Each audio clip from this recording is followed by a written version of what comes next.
Brought you by UTL solar 78,000కు subsidy పొందండి. సబ్సిడీతో UTL on grid solar system ను ఇన్స్టాల్ చేసుకోండి.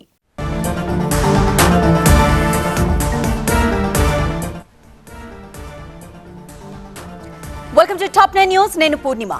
టీవీ9 జర్నలిస్ట్ రంజిత్ పై దాడిని ఖండించిన ప్రజాప్రతినిధులు. మోహన్ బాబును అరెస్ట్ చేసి కఠినంగా శిక్షించాలని జర్నలిస్టు సంఘాల నిరసనలు. మోహన్ బాబు తీరును తప్పుబట్టిన జాతీయ నాయకులు. బులెటిన్లో ముందుగా మనిషివా మోహన్ బాబువా top 9 news. TV nine journalist Ranjith పై మోహన్ బాబు దాడిని అందరూ ఖండించాలన్నారు టీవీ9 మేనేజింగ్ ఎడిటర్ రజనీకాంత్. ఆయన చేసిన పనిని చిన్న ఘర్షణగా చూడరాదన్నారు. మోహన్ బాబు బహిరంగంగా క్షమాపణ చెప్పాలని రజనీకాంత్ డిమాండ్ చేశారు. మోహన్ బాబుపై హత్యాయత్నం కేసు నమోదు చేయాలన్నారు. ప్రజా ప్రభుత్వంలో జర్నలిస్టులకు రక్షణ కల్పించేలా చట్టం తీసుకురావాలని కోరారు.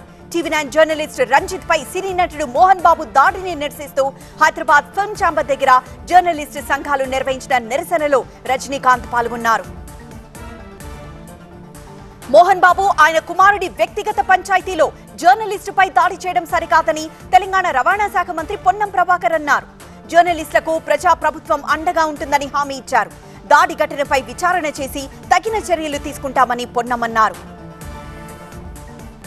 టీవీ9 జర్నలిస్ట్ రంజిత్ పై దాడిని కాంగ్రెస్ సీనియర్ నేత వి హనుమంతరావు ఖండించారు. అయ్యప్ప మాలలో ఉన్నారని కూడా కనిపించదా అని ప్రశ్నించారు. మోహన్ బాబు కొడుకు పిలిస్తేనే కదా అందరూ అక్కడికొచ్చారని విహెచ్ అన్నారు. ఈ ఘటనను ప్రభుత్వం సీరియస్ గా తీసుకోవాలని డిమాండ్ చేశారు. టీవీ9 జర్నలిస్ట్ రంజిత్ పై దాడిని ఏపీ టీడీపీ అధ్యక్షుడు పల్లా శ్రీనివాసరావు ఖండించారు. జర్నలిస్టుపై దాడిని అందరూ ఖండించాల్సిందేనని స్పష్టం చేశారు. సినిమా తారలంటే అందరూ బంధువుల్లా ఫీల్ అవుతామని, వాళ్ళింట్లో ఏం జరిగినా తెలుసుకునేందుకు అందరికీ ఉత్సుకత ఉంటుందని పల్లా శ్రీనివాస్ అన్నారు. జర్నలిస్టులపై మోహన్ బాబు చేసిన దాడిని ఖండిస్తూ రాజమండ్రిలో జర్నలిస్టు సంఘాలు ర్యాలీ నిర్వహించాయి. రాజమండ్రి ప్రెస్ క్లబ్ నుంచి గాంధీ విగ్రహం వరకు ఈ ర్యాలీ జరిగింది. మోహన్ బాబును వెంటనే అరెస్ట్ చేయాలని జర్నలిస్టులు డిమాండ్ చేశారు. విచక్షణ రహితంగా జర్నలిస్ట్ పై దాడి జరిగితే తెలంగాణ పోలీసులు మోహన్ బాబుపై బిఎన్ఎస్ 118 సెక్షన్ కింద కేసు పెట్టి వదిలేయడం సరికాదన్నారు. టీవీ9 రిపోర్టర్ పై దాడిని జాతీయ నాయకులు కూడా ఖండించారు. పార్లమెంట్ వెలుపల చాలా మంది నాయకులు మాట్లాడారు. సినీ తారలు అహంకారంతో వ్యవహరిస్తారని ఎంపీ పప్పు యాదవ్ అన్నారు. మోహన్ బాబు చర్యను కేంద్ర మాజీ మంత్రి ముఖ్తార్ అబ్బాస్ నఖ్వీ తప్పుపట్టారు. మోహన్ బాబు దాడి చేసిన ఘటనలో గాయపడ్డ టీవీ9 జర్నలిస్ట్ రంజిత్ కి యశోద హాస్పిటల్లో సర్జరీ జరిగింది. ఆపరేషన్ ద్వారా జైగోమాటిక్ బోన్ ను డాక్టర్లు సరిచేశారు. 3-4 రోజుల పాటు రంజిత్ అబ్జర్వేషన్ లో ఉండనున్నారు. కోలుకోవడానికి సమయం పడుతుందని డాక్టర్లు తెలిపారు. టీవీ9 జర్నలిస్ట్ రంజిత్ పై దాడి ఘటనలో మోహన్ బాబుపై పోలీసులు కేసు నమోదు చేశారు. 118(1) సెక్షన్ కింద పహాడీ షరీఫ్ పోలీస్ స్టేషన్ లో ఎఫ్ఐఆర్ నమోదైంది. విధి నిర్వహణలో ఉన్న రంజిత్ పై మోహన్ బాబు దాడి చేశారని, రంజిత్ తల భాగంలో తీవ్ర గాయమై రక్తస్రావం జరిగిందని ఎఫ్ఐఆర్ లో పోలీసులు పేర్కొన్నారు. జర్నలిస్టులపై దాడి ఘటనలో పోలీసులు ఇచ్చిన నోటీసులపై హైకోర్టులో మోహన్ బాబు వేసిన కేసు విచారణ ఈ నెల 24కు వాయిదా పడింది. పోలీసుల విచారణకు హాజరయ్యేందుకు హైకోర్టు ఈ నెల 24 వరకు మోహన్ బాబుకు గడువు ఇచ్చింది. ప్రతి 2 గంటలకోసారి మోహన్ బాబు ఇంటి దగ్గర పరిస్థితిని సమీక్షించాలంటూ పోలీసులను హైకోర్టు ఆదేశించింది. మోహన్ బాబు ప్రస్తుతం ఆసుపత్రిలో ఉన్నారు. అసెంబ్లీ అందరిదన్న మంత్రి శ్రీధర్ బాబు ఏకపక్షంగా వ్యవహరిస్తున్నారన్న కేటీఆర్. మాటలను తప్పుబట్టిన స్పీకర్ ప్రసాద్ కుమార్. తెలంగాణ గురించి సీఎం మాట్లాడుతుంటే దెయ్యాలు వేదాలు వల్లించినట్లుగా ఉందన్న Harish Rao. Telangana today top 9 news చూద్దాం. అసెంబ్లీ అంటే అందరిది అని, అది కాంగ్రెస్ దో బీఆర్ఎస్ దో కాదని శాసనసభ వ్యవహారాల శాఖ మంత్రి శ్రీధర్ బాబు అన్నారు. పాత రోజుల్లో సిద్ధాంతపరంగా భేదాభిప్రాయాలున్నా సభలో ఎవరి పాత్ర వారు పోషించేవారని శ్రీధర్ బాబు గుర్తు చేశారు. ఎమ్మెల్యేలందరూ అసెంబ్లీకి హాజరయ్యే సంప్రదాయాన్ని కొనసాగించాలని ఆయన సూచించారు. గతంలో అసెంబ్లీ సమావేశాలుంటే సినిమాలు విడుదల వాయిదా వేశారని స్పీకర్ గడ్డ ప్రసాద్ కుమార్ అన్నారు. ఎన్టీఆర్, వైఎస్ఆర్ లాంటి గొప్ప వ్యక్తులు బాగా మాట్లాడి మంచి పేరు తెచ్చుకున్నారని తెలిపారు. ఎమ్మెల్యేలు, ఎమ్మెల్సీలకు నిర్వహిస్తున్న శిక్షణా తరగతుల్లో స్పీకర్ పాల్గొన్నారు. అసెంబ్లీలో స్పీకర్ ఏకపక్షంగా వ్యవహరిస్తూ ప్రతిపక్షాలకు అవకాశం ఇవ్వడం లేదని కేటీఆర్ చేసిన వ్యాఖ్యలను స్పీకర్ గడ్డం ప్రసాద్ కుమార్ తప్పుబట్టారు. గాలివాటం రాజకీయాలు ప్రారంభమైన నాటి నుంచి కొత్త వాళ్లు మళ్లీ గెలవడం లేదని శాసన మండలి చైర్మన్ గుత్తా సుఖేందర్ రెడ్డి అన్నారు. మొదటిసారి ఎన్నికై రాజకీయాల్లో విజయం సాధించేవారు 25% మంది మాత్రమేనని తెలిపారు. ఎమ్మెల్యేలకు కోటరీ కారణంగా ప్రజలను నేరుగా కలిసే అవకాశం ఎక్కువ ఉండదని గుర్తా అన్నారు. తన సెక్యూరిటీ సమస్యల వల్ల తాను ఒకసారి ఓడిపోయానని గుర్తు చేసుకున్నారు. చేతి గుర్తు కోటేస్తే చేతగాని సీఎంను తెలంగాణ నెత్తిన రుద్దారని బీఆర్ఎస్ వర్కింగ్ ప్రెసిడెంట్ కేటీఆర్ మండిపడ్డారు. గ్యారంటీలకు దిక్కు లేదు, 420 హామీల పత్తా లేదు, డిక్లరేషన్ కు అడ్రస్ లేదు అని ఆరోపిస్తూ కాంగ్రెస్ నేత రాహుల్ గాంధీకి లేఖ రాశారు. అన్నదాతల నుంచి ఆడబిడ్డల వరకు తెలంగాణలో అందరూ బాధితులే అని లేఖలో కేటీఆర్ పేర్కొన్నారు. సీఎం రేవంత్ రెడ్డి తెలంగాణ గురించి మాట్లాడుతుంటే దయ్యాలు వేదాలు వల్లించినట్లుగా ఉందని మాజీ మంత్రి హరీష్ రావు విమర్శించారు. ఉద్యమంలో రేవంత్ పాల్గొనలేదు, జై తెలంగాణ అనలేదన్నారు. నవంబర్ 29 లేకపోతే డిసెంబర్ 9 ప్రకటనే లేదని తెలిపారు. గ్రామాల్లో తెలంగాణ తల్లి విగ్రహాలు తొలగించగలరా అని ప్రశ్నించారు. విద్యార్థులు చదువులతో పాటు అన్ని రంగాల్లోనూ రాణించాలని మంత్రి సీతక్క పిలుపునిచ్చారు. గెలుపోటములు సమానంగా భావించాలని ఉద్బోధించారు. ములుగు జిల్లా జాకారం గురుకుల పాఠశాలలో సీఎం కప్ క్రీడా పోటీలను మంత్రి ప్రారంభించారు. ఈ సందర్భంగా ఆమె విద్యార్థులతో కలిసి కాసేపు కబడ్డీ ఆడారు. శంషాబాద్ ఎయిర్పోర్ట్ వెనుక ఏపీ సీఎం చంద్రబాబు కృషి ఎంతో ఉందని కేంద్ర మంత్రి రామ్మోహన్ నాయుడు అన్నారు. శంషాబాద్ లో ఎయిర్పోర్ట్ ప్రెడిక్టివ్ ఆపరేషన్ సెంటర్ ప్రారంభోత్సవంలో ఆయన పాల్గొన్నారు. తెలంగాణలో వరంగల్, ఏపీలో భోగాపురం ఎయిర్పోర్ట్లను పూర్తి చేయాల్సిందని రామ్మోహన్ నాయుడు తెలిపారు. సామాజిక, ఆర్థిక, వ్యాపార రంగాల్లో తెలంగాణ, న్యూజెర్సీ మధ్య బంధాన్ని మరింత బలోపేతం చేస్తామని ఐటీ మంత్రి శ్రీధర్ బాబు అన్నారు. హైదరాబాద్ తాజ్ హోటల్లో నిర్వహించిన కార్యక్రమంలో ఆయన పాల్గొన్నారు. న్యూజెర్సీ ప్రతినిధులు కూడా కార్యక్రమానికి హాజరయ్యారు. కేంద్రంలోని బీజేపీ ప్రభుత్వం ప్రజా వ్యతిరేక విధానాలు అవలంబిస్తోందని సిపిఎం రాష్ట్ర కార్యదర్శి తమ్మినేని వీరభద్రం విమర్శించారు. ప్రభుత్వ రంగ సంస్థలను కార్పొరేట్ సంస్థలకు కట్టబెట్టి సామాన్యులకు తీవ్ర నష్టం కలిగిస్తోందని ఆరోపించారు. బీజేపీ మూడోసారి అధికారంలోకి వచ్చాక నిరుద్యోగులు, మధ్యతరగతి ప్రజలు, నిరుపేదలకు ఎలాంటి సంక్షేమ పథకాలు అందించలేదని తమ్మినేని ఆగ్రహం వ్యక్తం చేశారు. కలెక్టర్ల పనితీరు అంచనా వేస్తున్నామన్న సీఎం చంద్రబాబు. ఉన్నతాధికారులు నిస్సహాయులై ఉండడంపై డిప్యూటీ సీఎం పవన్ కళ్యాణ్ ఆవేదన. 10 రోజుల్లో అందుబాటులోకి వాట్సాప్ ఆధారిత సేవలు. ఏపీలో విడుదలైన 10th inter exam schedule. AP today top 9 news చూద్దాం. టెక్ దిగ్గజం గూగుల్ తో ప్రభుత్వం కీలక ఒప్పందం కుదుర్చుకుందని సీఎం చంద్రబాబు వెల్లడించారు. అమరావతిలో నిర్వహిస్తున్న కలెక్టర్ల సదస్సులో సీఎం మాట్లాడారు. త్వరలోనే విశాఖకు గూగుల్ వస్తోందని తెలిపారు. విశాఖకు గూగుల్ వస్తే గేమ్ చేంజర్ అవుతోందన్నారు.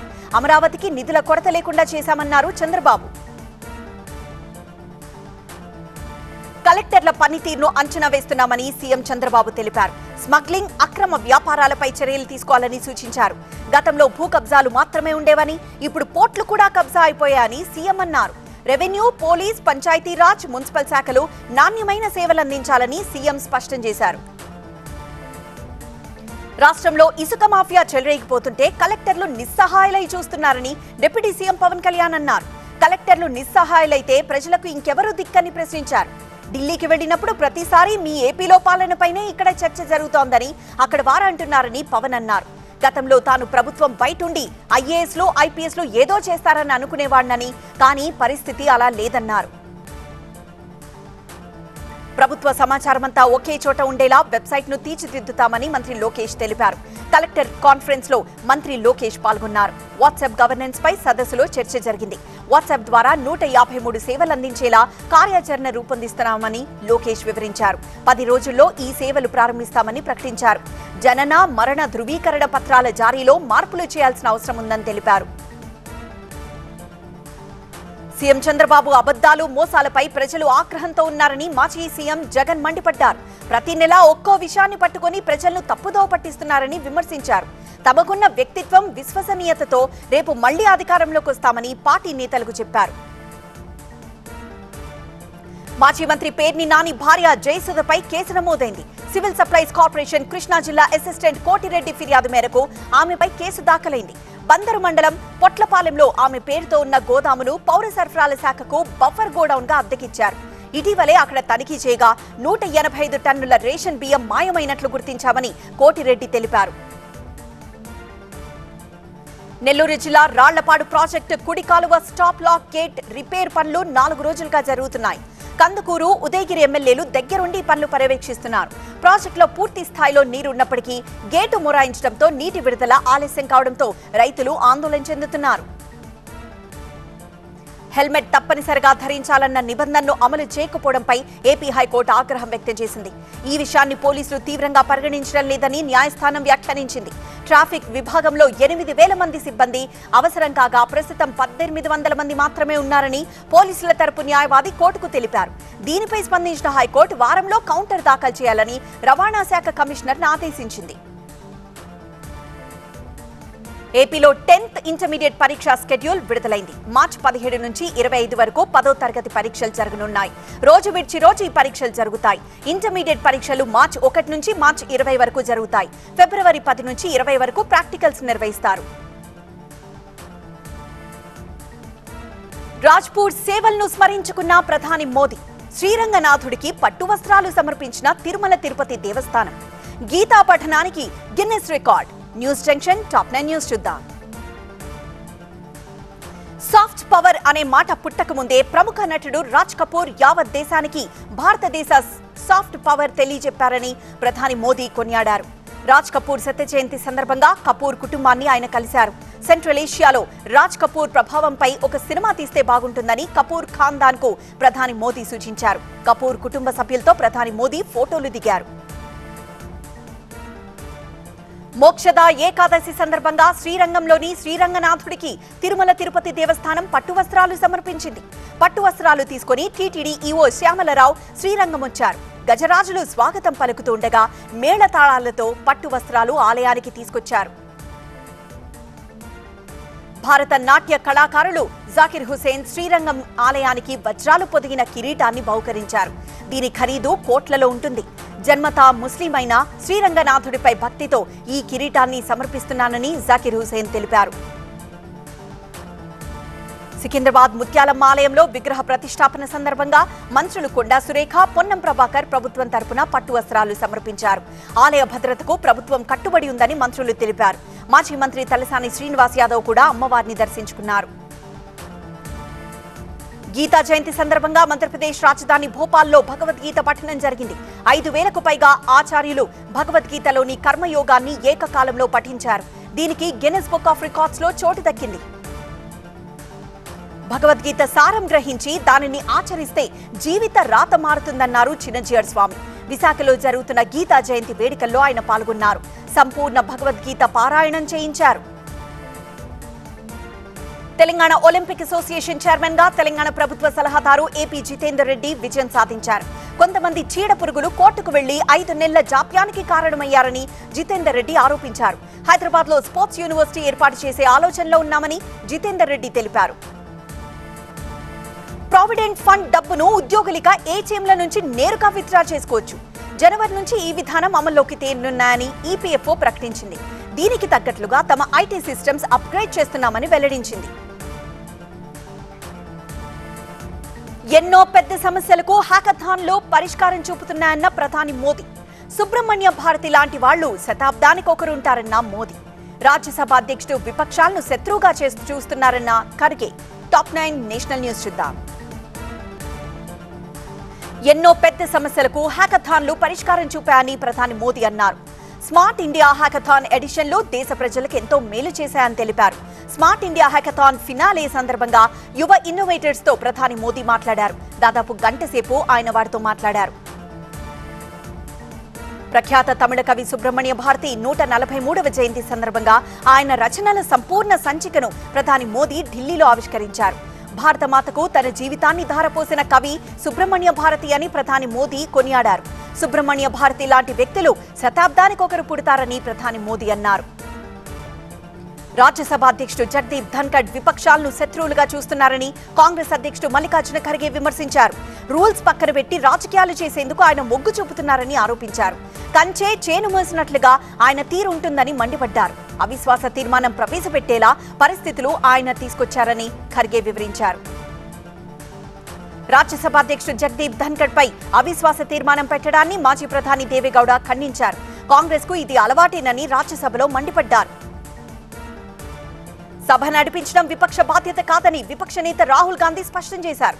తననుద్దేశించి చేసిన వ్యాఖ్యలు తొలగించాలని స్పీకర్ను కోరానని రాహుల్ తెలిపారు. తనపై ఎన్ని ఆరోపణలు చేసినా సభ నడవాలన్నది తమ అభిమతమని రాహుల్ స్పష్టం చేశారు.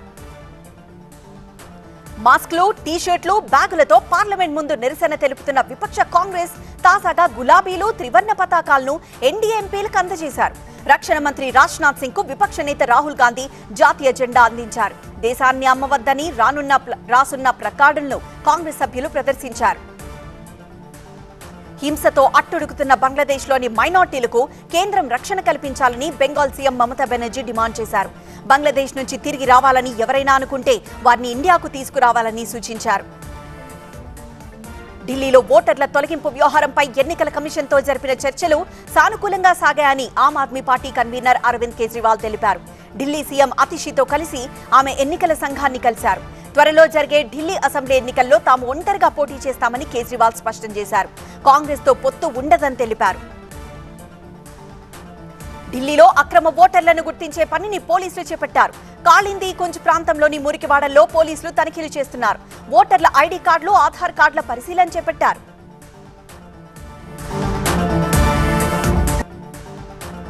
Back to top 9 news. విదేశాంగ పార్లమెంటరీ కమిటీ ముందు బంగ్లాదేశ్ పరిణామాలు వివరించిన విదేశాంగ కార్యదర్శి. భారత్తో నేపాల్ సైన్యాధ్యక్షుడు ముగిసిన Nagaland Hornbill festival. Top 9 metro news చూద్దాం. ప్రపంచం ఎదుర్కొంటున్న సవాళ్లను అధిగమించేందుకు పరిశ్రమ నాయకులు, విధాన నిర్ణేతలు, పౌరులు, అంతర్జాతీయ వేదికలు కలిసికట్టుగా పనిచేయాల్సిన అవసరం ఉందని ఆర్థిక మంత్రి నిర్మలా సీతారామన్ పిలుపునిచ్చారు. ఢిల్లీలో CII global economic policy forum సదస్సు ప్రారంభోత్సవంలో నిర్మలా మాట్లాడారు. విధానాల కొనసాగింపు, సమిష్టితత్వం, సృజనాత్మకతకు ప్రాధాన్యత ఇస్తామని రిజర్వ్ బ్యాంక్ కొత్త గవర్నర్ సంజయ్ మల్హోత్రా తెలిపారు. ఆర్బీఐ గవర్నర్ గా ఆయన బాధ్యతలు చేపట్టారు. ఆర్బీఐ గవర్నర్ గా తీసుకునే ప్రతి నిర్ణయం ప్రజా ప్రయోజనాలను దృష్టిలో పెట్టుకుని తీసుకుంటారని మల్హోత్రా తెలిపారు. బంగ్లాదేశ్ తో భారత భవిష్యత్ సంబంధాలు ఎలా ఉండబోతాయో విదేశాంగ శాఖ పార్లమెంటరీ కమిటీకి విదేశాంగ శాఖ కార్యదర్శి విక్రమ్ మిస్త్రీ వివరించారు. పార్లమెంట్ హౌస్ ఎన్ఎక్సీలో జరిగిన సమావేశానికి ఆయన హాజరయ్యారు. గత వారం విక్రమ్ మిస్త్రీ ఢాకా సందర్శించారు. అకాల్ తఖ్త్ విధించిన శిక్షలో భాగంగా పంజాబ్లోని ముక్తసర్ సాహెబ్లో పంజాబ్ మాజీ డిప్యూటీ సీఎం సుఖ్బీర్ సింగ్ బాదల్ సేవ నిర్వర్తించారు. పటిష్టమైన సెక్యూరిటీ మధ్య ఆయన సేవాదారుగా సేవలందించారు. భారత్, నేపాల్ మధ్య సైనిక సంబంధాలు బలోపేతం చేసుకునే చర్యల్లో భాగంగా నేపాల్ సైనిక దళాల ప్రధానాధికారి సుప్రబల్ జనసేవాశ్రీ అశోక్ రాజ్ సిడ్గెల్ ఢిల్లీ వచ్చారు. సౌత్ బ్లాక్ లో భారత సైన్యం సమర్పించిన గౌరవ వందనాన్ని ఆయన స్వీకరించారు. భారత సైనిక దళాల ప్రధానాధికారి జనరల్ ఉపేంద్ర ద్వివేదితో చర్చలు జరిపారు. భారత సముద్ర జలాల్లోకి వచ్చి చేపలు పడుతున్న బంగ్లాదేశ్ కు చెందిన 2 పెద్ద పడవలను భారత్ కోస్ట్ గార్డ్ అదుపులోకి తీసుకుంది. అందులో ఉన్న 78 మందిని అదుపులోకి తీసుకున్నారు. విచారణ కోసం ఈ పడవలను ఒడిశాలోని పారాదీప్ కు తీసుకొచ్చారు. ఈ పడవల్లో బంగ్లాదేశ్ లో ఇష్టంగా తినే ఎండు చేపలున్నాయి. వాటికన్ సందర్శనలో భాగంగా బీజేపీ అధికార ప్రతినిధి అనిల్ ఆంటనీ పోప్ ఫ్రాన్సిస్ తో భేటీ అయ్యారు. ఈ సందర్భంగా Modi at 20, dreams meet delivery, Mann Ki Baat at 100 పుస్తకాలను పోప్ కు అనిల్ అందించారు. సాంస్కృతిక దౌత్య మార్పిడిలో భాగంగా ఈ పుస్తకాలు అందజేశారు. నాగాలాండ్ లో జరిగే ప్రఖ్యాత సాంస్కృతిక కార్యక్రమం హార్న్బిల్ ఫెస్టివల్ ను ఈ సంవత్సరం 2,05,000 మంది సందర్శించారు. గతేడాదితో పోలిస్తే ఇది 33% అధికం. జపాన్, అమెరికా, బ్రిటన్ నుంచి కూడా పర్యాటకులు ఈసారి వేడుకకు హాజరయ్యారు. డిసెంబర్ 1 నుంచి 10 వరకు ఈ పండుగ జరిగింది.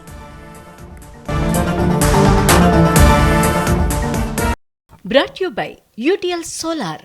78,000కు సబ్సిడీ పొందండి. సబ్సిడీతో UTL on grid solar system ను ఇన్స్టాల్ చేసుకోండి.